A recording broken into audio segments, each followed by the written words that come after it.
माँ प्रसाद जननी सर्व सौभाग्य वर्धिनी आदि व्याधि हरा नित्यम तुलसी त्वम नमोस्तुते। ओम सुभद्राय नमः। जय श्री हरि विष्णु। आप सभी को कार्तिक मास की ढेरों हार्दिक शुभकामनाएं। हिंदू धर्म में कार्तिक मास अत्यंत पवित्र मास माना जाता है। कार्तिक मास में पूजा पाठ, दान, स्नान, व्रत करना बहुत शुभ रहता है। कार्तिक मास में किया गया कोई भी धार्मिक कार्य अत्यंत पुण्य फलदायी होता है। कार्तिक मास में तुलसी पूजन, तुलसी में जल देना, तुलसी में दीप दान करना भी बहुत शुभ माना जाता है, क्योंकि तुलसी जी भगवान विष्णु को प्रिय है और कार्तिक मास भगवान श्री विष्णु का ही है। हिंदू धर्म में तुलसी जी को अत्यंत पवित्र और पूजनीय माना जाता है। तुलसी जी का विवाह भगवान विष्णु के शालिग्राम रूप से भी हुआ है, जिससे तुलसी विवाह का आयोजन इस पवित्र मास कार्तिक मास में किया जाता है। तो इस पवित्र कार्तिक मास में तुलसी जी की कथाओं का अवश्य रूप से श्रवण करना चाहिए, जिसके श्रवण करने से मात्र मनुष्य के पापों का नाश हो जाता है। तो आज की इस वीडियो में मैं आपको तुलसी जी की कुछ पौराणिक कथाएं सुनाऊंगी, जिसे आप पूर्ण श्रद्धा और एकाग्रचित मन से सुने, जिसका फल आपको कार्तिक मास में सुनने से अवश्य ही प्राप्त होगा। तो प्रेम से बोलिए तुलसी मैया की जय। पहली कथा में आप जानेंगे कि किस प्रकार से तुलसी जी का विवाह विष्णु जी के शालिग्राम रूप से हुआ। आइए कथा का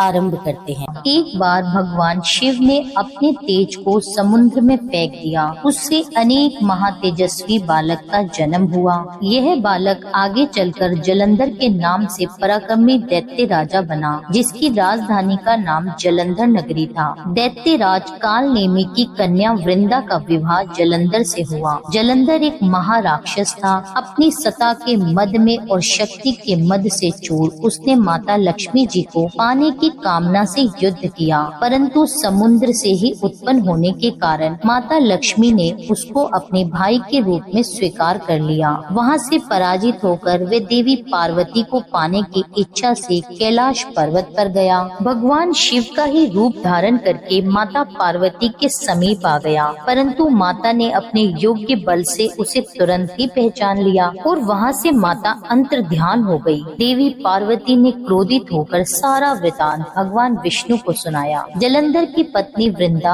अत्यंत पतिव्रता स्त्री थी। उसी के पतिव्रता धर्म की शक्ति से जलंधर ना तो मारा जाता और ना ही वह पराजित होता था। इसलिए जलंधर का नाश करने के लिए वृंदा के पतिव्रता धर्म को भंग करना बहुत ही आवश्यक था। इसी कारण भगवान विष्णु एक ऋषि का वेश धारण करके वन में जा पहुँचे, जहाँ पर वृंदा अकेली भ्रमण कर रही थी। भगवान विष्णु के साथ दो मायावी राक्षस भी थे, जिन्हें देखकर वृंदा भयभीत हो गई। ऋषि ने वृंदा के सामने क्षण भर में इन दोनों को भस्म कर दिया। उनकी शक्ति देखकर वृंदा ने कैलाश पर्वत पर महादेव के साथ युद्ध कर रहे अपने पति जलंधर के बारे में पूछा। तब ऋषि ने अपनी माया से दो वानर वहाँ प्रकट किए। एक वानर के हाथ में जलंधर का सिर था तो दूसरे के हाथ में धड़। अपने पति की यह दशा देखकर वृंदा मूर्छित होकर गिर गई। होश में आने पर उन्होंने ऋषि रूपी भगवान से विनती की कि वह उसके पति को जीवित कर दें। प्रभु ने अपनी माया से जलंधर का सिर धड़ से जोड़ दिया, परंतु स्वयं भी वह उसी के शरीर में प्रवेश कर गए। वृंदा को इस छल का जरा भी आभास नहीं हुआ।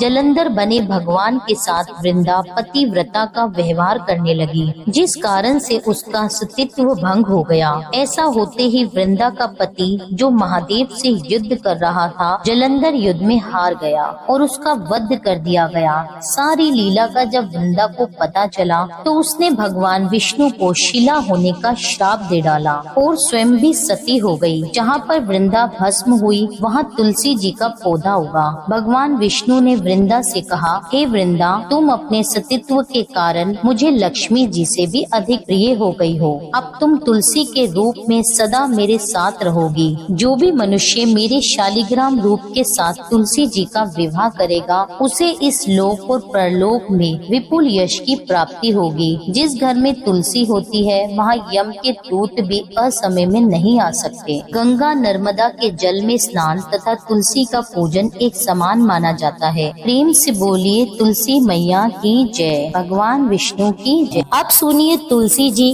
और भगवान कृष्ण की कथा, जिसे कार्तिक मास में सुनने का बहुत विशेष फल प्राप्त होता होता है। एक मास में सभी औरतें तुलसी जी को जल से सींचती हैं। तो ऐसे ही एक बूढ़ी माई की कथा है, आइए सुनते हैं। बोलिए तुलसी मैया की जय। एक बुढ़िया माई थी जो कार्तिक मास में नियमित रूप से तुलसी जी को सींचने जाया करती थी। और जब वे जाया करती तो तुलसी माता से कहा करती थी कि हे तुलसी माता सत की दाता, मैं सींचू तेरा बिड़ला, मुझे बहू दे, पीताम्बर की धोती दे, मीठा मीठा ग्रास दे, बैकुंठ में वास दे, चटके की चाल दे, पटक की मोत दे, चंदन का काठ दे, रानी सा राज दे, दाल भात का भोजन दे, ग्यारस के दिन कृष्ण जी का कांधा दे। बुढ़िया की ये बात सुनकर तुलसी माता धीरे धीरे सूखने लगी। तुलसी जी के इस प्रकार सूखने से भगवान श्री कृष्ण ने उनसे पूछा कि हे तुलसी। तब तुलसी जी कहने लगी, बस मेरे मन की बात मत पूछो। तब भगवान श्री कृष्ण ने कहा, मैं नहीं पूछूंगा तो कौन पूछेगा। तब तुलसी माता कहने लगी, एक बुढ़िया रोज आती है और अपनी बात कहकर चली जाती है, मैं तो उसकी सभी बातें पूरी कर दूंगी, लेकिन कृष्ण जी का कंधा कहाँ से लाऊंगी। तुलसी जी की ऐसी बात सुनकर भगवान श्री कृष्ण कहने लगे कि जब वह बुढ़िया मरेगी तो मैं अपने आप ही कांधा देने आ जाऊंगा, तुम बुढ़िया माई से यह बात कह देना। कुछ दिनों के बाद उस बुढ़िया का स्वर्गवास हो गया। उस बुढ़िया माई के मरने पर सारा गांव इकट्ठा हो गया।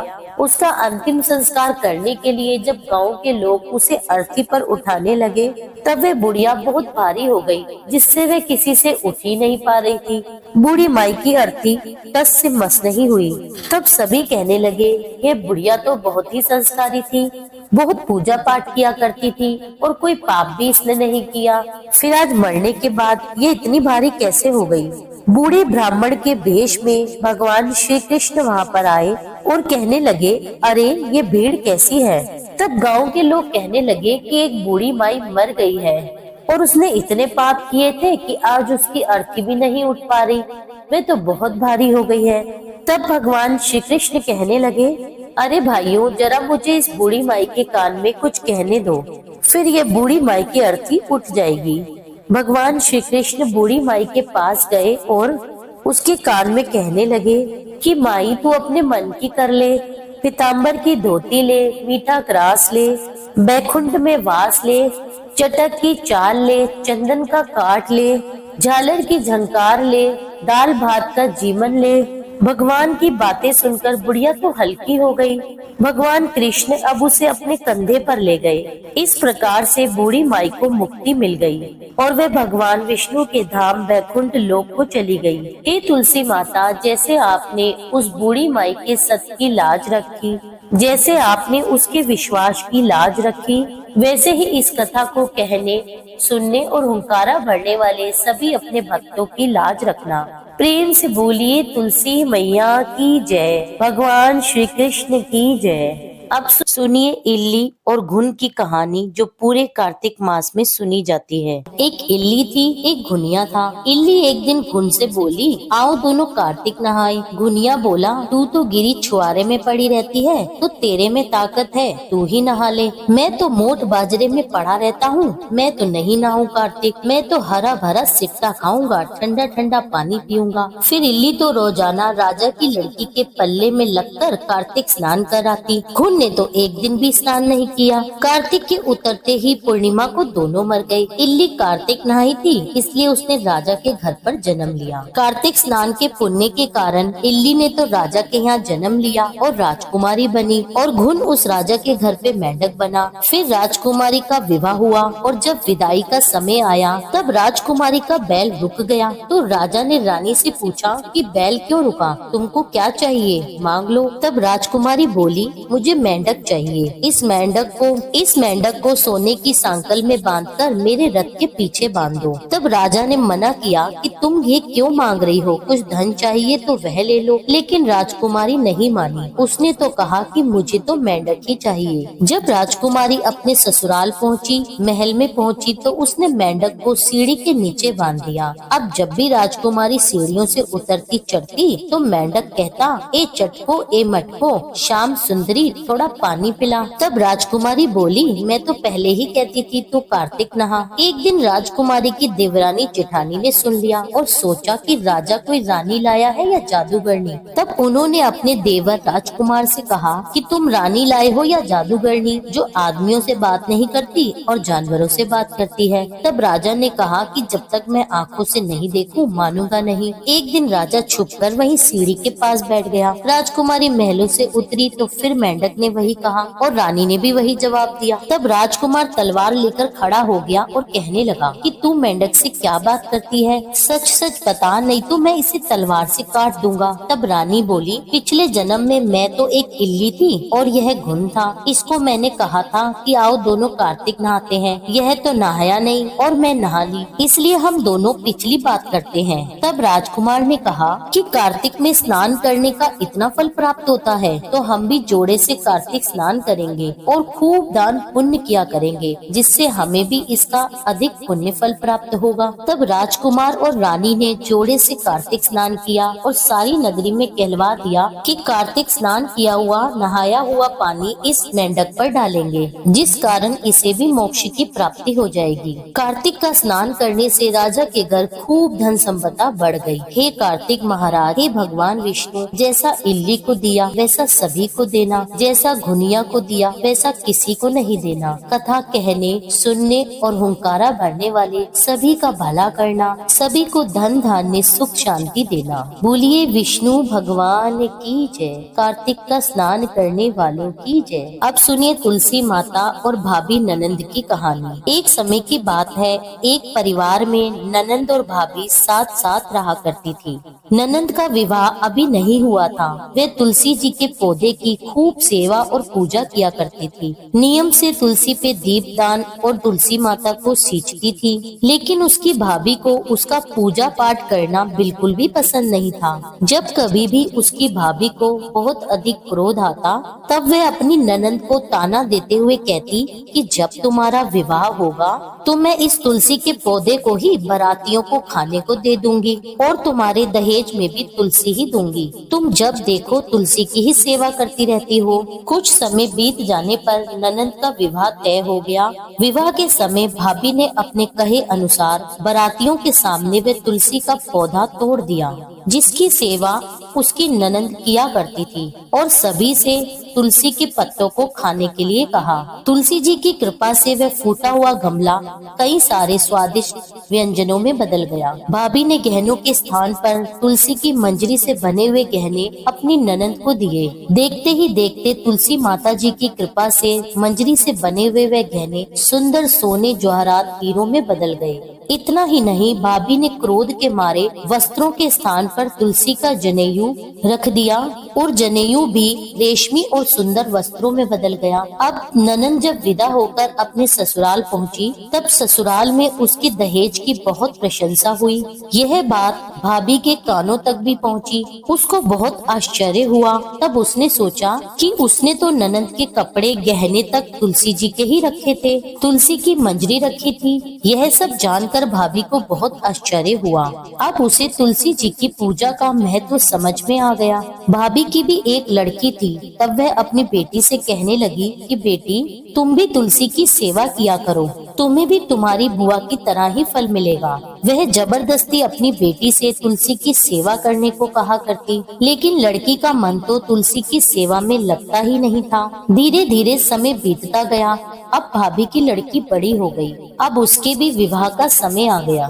तब भाभी सोचने लगी कि जैसा व्यवहार मैंने अपनी ननंद के साथ किया था वैसा ही व्यवहार मैं अपनी बेटी के विवाह में उसके साथ भी करूंगी। तब यह भी गहनों से लद जाएगी और बारातियों को भी खाने में तरह तरह के पकवान मिलेंगे और आगे ससुराल में भी इसे बहुत मान सम्मान मिलेगा। यही सोचकर भाभी बारातियों के सामने तुलसी का गमला फोड़ देती है, परंतु इस बार गमले की मिट्टी केवल मिट्टी ही रहती है। मंजरी और पत्ते भी अपने ही रूप में रहते हैं। जनेऊ ने भी अपना रूप नहीं बदला। और जब भाभी ने सभी बारातियों को खाने में तुलसी के पत्ते दिए तो सभी लोग भाभी की बुराई करने लगे। भाभी ने लालच में आकर अपनी बेटी के दहेज में भी तुलसी के पत्ते, मंजरी आदि रख दी। जब बेटी यह दहेज लेकर ससुराल पहुंची तो उसका ससुराल में अपमान हुआ। भाभी क्रोध के मारे कभी भी अपनी ननद को अपने घर नहीं बुलाती थी। एक दिन भाई ने सोचा कि मेरी पत्नी तो मेरी बहन को घर बुलाती नहीं है, क्यों ना मैं ही अपनी बहन से मिलकर आऊं। यह सोचकर उसने अपनी पत्नी से कहा और कुछ उपहार अपनी बहन के लिए ले जाने की बात कही। तो भाभी ने थैले में ज्वार भरकर कह दिया, यह ले जाओ और कुछ नहीं है। तब भाई दुखी मन से इस उपहार को लेकर बहन के घर की ओर चल दिया। रास्ते में वह सोचता रहा, भला कौन भाई अपनी बहन के घर ज्वार कैसे लेके जा सकता है। यही सोचकर वह एक गौशाला के पास रुक गया और ज्वार का वह थैला एक गाय के सामने उसने पलट दिया। तभी एक ग्वाले ने यह सब कुछ देख लिया। तब ग्वाले ने आकर भाई से कहा, अरे आप गाय के सामने यह हीरे मोती सोना क्यों डाल रहे हो? गाय को तो घास डालनी होती है। जब भाई ने देखा तो वह आश्चर्य में पड़ गया। फिर भाई ने ग्वाले को सारी बात बताई और धन दौलत लेकर खुशी खुशी अपने बहन के घर की ओर चल दिया। दोनों बहन भाई एक दूसरे को देखकर बहुत खुश हो गए। तब बहन ने तुलसी माता से सच्चे मन से प्रार्थना की कि उसकी भाभी को सद्बुद्धि प्राप्त हो जाए और तुलसी माता की कृपा से उनके घर में सुख समृद्धि और धन के भंडार भर जाए। तब कुछ समय के बाद देखते देखते भाभी का मन बदल गया और वह अपनी ननद को बहुत मान सम्मान देने लगी। अब भाभी भी सच्चे मन और पूरी श्रद्धा के साथ तुलसी जी की सेवा करने लगी। तुलसी माता जी की कृपा से उनके घर में सुख समृद्धि के भंडार भर गए। उनके घर के सभी कष्ट दूर हो गए और सभी सुख शांति से रहने लगे। प्रेम से बोलिए तुलसी जी की जय। यह थी तुलसी माता की कुछ कथाएं। इन्हें आप कार्तिक मास में अवश्य सुनिए। और आपको ये कथाएं कैसी लगी मुझे कमेंट करके अवश्य बताइए। कमेंट में लिख दीजिए तुलसी मैया की जय। मिलती हूँ आपसे अगली वीडियो में। जब तक के लिए जय श्री राधे। इसके साथ ही मेरे चैनल को सब्सक्राइब करना भी ना भूलें।